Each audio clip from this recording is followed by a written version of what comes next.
नमस्कार बंधुरा तोमरा ब्रेड दिए तो अनेक सैंडउइच खेयेछो तो एकबार ब्रेड छाड़ा ये सैंडउइचटी तैरी करे देखते पारो। तोमरा खेते असम्भव भालो हय। तोमरा बाच्चादेर टिफिन और बड़ोदेर लांच बक्से ये सैंडउइचटी करे दिते पारबे। तो चलो बंधुरा रेसिपिटा शुरू करी। एखाने एक मिक्सिंग जारेर मध्य निয়েছি কিছুটা धने पाता और निয়েছি 1 इंची मतो आदा और 4-5 कोয়া रसुन और निয়েছি 4टे काँचा लंका और हाफ चामच जीरा हाफ चामच धनिया और एखाने निয়েছি 1 चामच मतो गोलमरिच। ढाकना दिए आमी एकटा पेस्ट करे नेब। तो पेस्टटा एकदम ही किन्तु मिहि करे नेब ना, एटा एकटू गोटा गोटा थाकबे। तो देखो एकदम एरकम भावे आमी पेस्टटा करे निয়েছি। एबार साइडे सरिये राखছি। गैसे आमी कड़ाई बसिए दिएছি। तो कड़ाइয়ের মধ্যে দিয়ে দিচ্ছি 3 টেবিল চামচ মতো সাদা তেল। তেলটা ভালো করে গরম করে নিতে হবে। তো এখানে তেল গরম হয়ে যাওয়ার পর আমি যে পেস্টটা তৈরি করেছি সেটা দিয়ে দিচ্ছি। এটা আমি 1 মিনিট মতো ভেজে নেব। গ্যাসের ফ্লেমটা লো রেখে আমি ভেজে নিয়েছি। তো এবার আগে থেকে আমি বড় সাইজের দুটো आलू सिद्ध করে রেখেছিলাম সেটা ম্যাশ করে এর মধ্যে দিয়ে দিচ্ছি। এবার দিয়ে দিচ্ছি স্বাদমতো লবণ আর দিয়ে দিচ্ছি কিছুটা কাশ্মীরি লঙ্কার গুঁড়ি।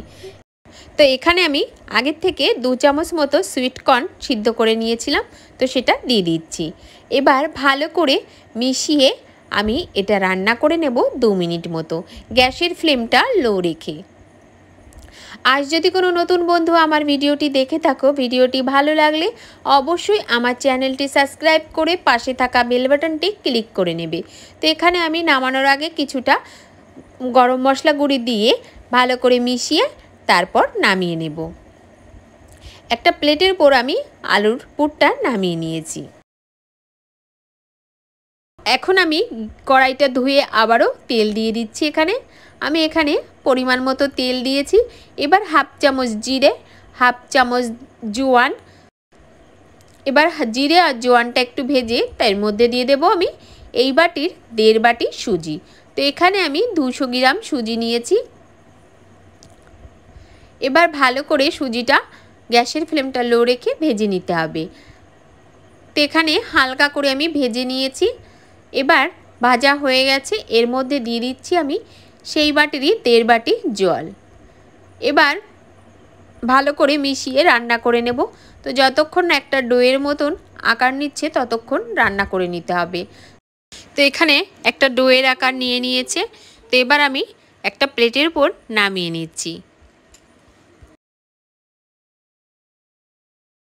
সুজির ডোটা নামিয়ে নিয়েছি, এর মধ্যে দিয়ে দিচ্ছি কিছুটা লবণ। আর এখানে আমি এই বাটির 4 ভাগের 1 ভাগ আটা নিয়েছি। তো সুজির ডোটা একটু হালকা গরম থাকতে থাকতে আটাটা দিয়ে ভালো করে মিশিয়ে একটা সফট ডো তৈরি করে নিতে হবে। তোমরা সুজির এই স্যান্ডউইচটি একবার বাড়িতে তৈরি করে দেখতে পারো, খেতে অসম্ভব ভালো হয়। এখানে সফট করে আমার সুজির ডোটা মেখে নেওয়া হয়ে গেছে। তো এখান থেকে আমি লেচি কেটে নিচ্ছি। লেচিগুলো কিন্তু একটু বড় বড় করে কেটে নিতে হবে। তো এবার সাইডে সরিয়ে নিচ্ছি। এখানে একটা লেচি নিয়ে আমি প্রথমে একটু গোল করে নিচ্ছি। হাত দিয়ে একটু চেপে এবার একটা বেলনি দিয়ে বেলে নেব। এটা রুটিটা একটু মোটা করে তৈরি করে নিতে হবে। তো দেখো ঠিক এইভাবে আমি রুটিটা তৈরি করে নিয়েছি। এখানে একটা স্টিলের গ্লাস নিয়েছি। তো গ্লাসটা দিয়ে আমি এইভাবে কেটে নেব। তো এখানে আমি কেটে নিয়েছি। তো দেখো ঠিক এরকম মোটা করে রুটিগুলো তৈরি করে নিতে হবে। তো এখানে বাদ বাকি রুটিগুলো আমি একইভাবে বানিয়ে নিয়েছি। এবার সাইডে সরিয়ে রাখছি।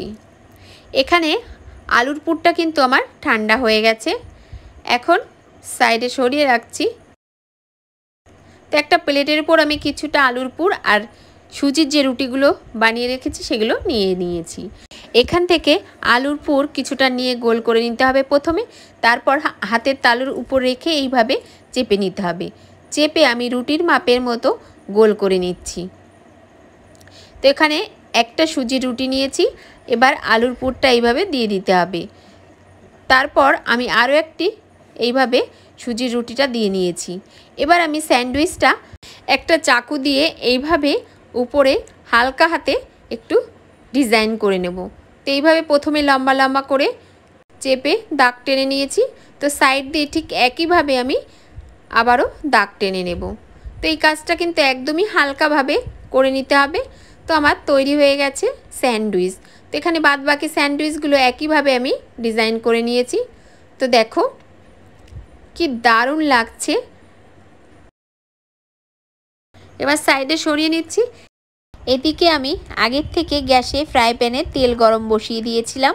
তো তেলটা গরম হয়ে গেছে। এবার একে একে আমি স্যান্ডউইচ কিছু এর মধ্যে দিয়ে দিচ্ছি।